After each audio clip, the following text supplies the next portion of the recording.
So hello at sa mga ka-J-Vlog, welcome ulit sa panibagong video. At sa video na to, gusto ko i-share sa inyo or mag-unbox tayo ng isang napakalupit na product mula sa Edifier. At ito ang Edifier X3 Lite True Wireless Earbuds. So tara mga ka-J-Vlog, check natin.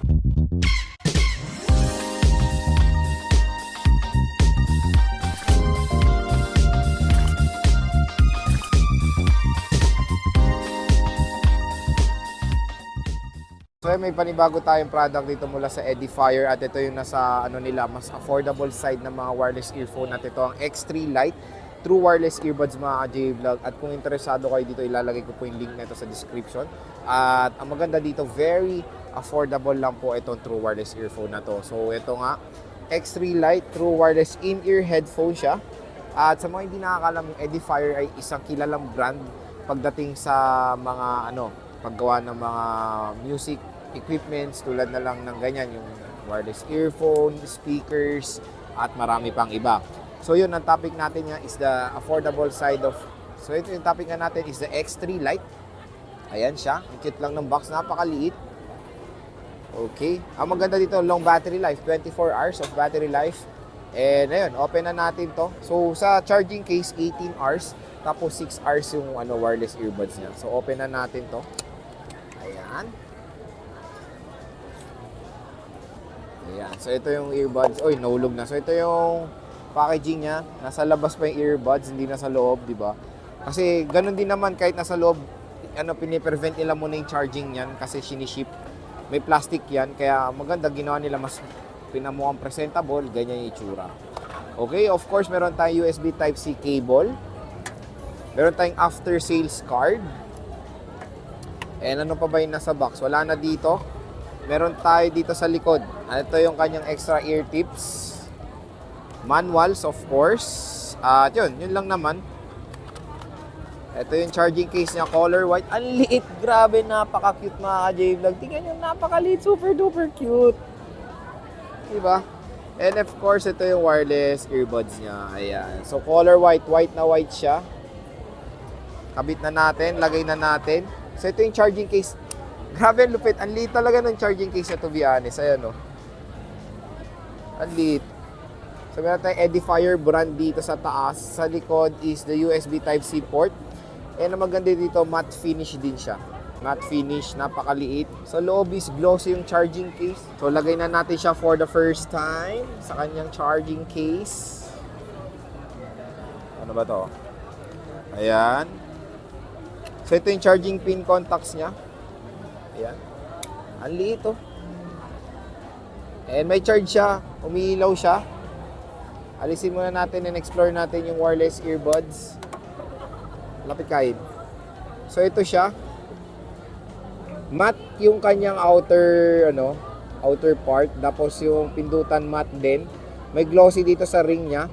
Meron tayong charging pin contacts dito. Of course yung earbuds. And ito yung kanyang light indicator para makikita nyo kung nagpe-pair siya or not. Okay? Ngayon, try natin siyang i-pair sa ating Android muna.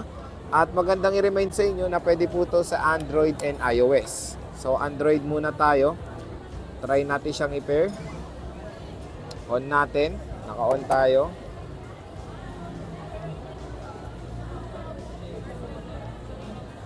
Open natin. Ayan. Pero maganda rin dito, meron siya mga features like game mode. Itong Edifier X3 Lite, IP55 dust and splash proof siya for umaambon. Pwede siya mabasa-basa ng konti. Meron siyang voice assistant and of course, environmental noise cancellation. So yun mga ka-J-Vlog, nandyan na siya. X3 Lite, Edifier X3 Lite. So connect natin. Tanggalin nyo lang siya sa ear, pair. Ayan, na-pair na siya. Agad-agad dito. Connected. Nung nag-play na ako ng music, medyo na-cancel yung background noise. Talagang nagfo-focus na rin siya dito sa mismong music niya. Ganda. Yung bass, plus points din, mga ka-J-Vlog. Sa presyo niya na, very affordable lang. 1,000 pesos, diba? Okay na okay. So, tignan nyo na lang yung description box about doon sa price niya. Ganda. Solid yung tunog. So, try natin yung kanyang mga pindutan. So, sa left side, Double tap. Double tap to play or pause. 1, 2. 1, 2. Right side same din. 1, 2. 1, 2. Ayan. Tapos, triple tap. 1, 2, 3. Para mag-next. 1, 2, 3. Sa right yan. Triple tap sa left. 1, 2, 3. 1, 2, 3. Para naman sa previous track yan, mga ka-J-Vlog. Tapos, pag diniinan nyo siya,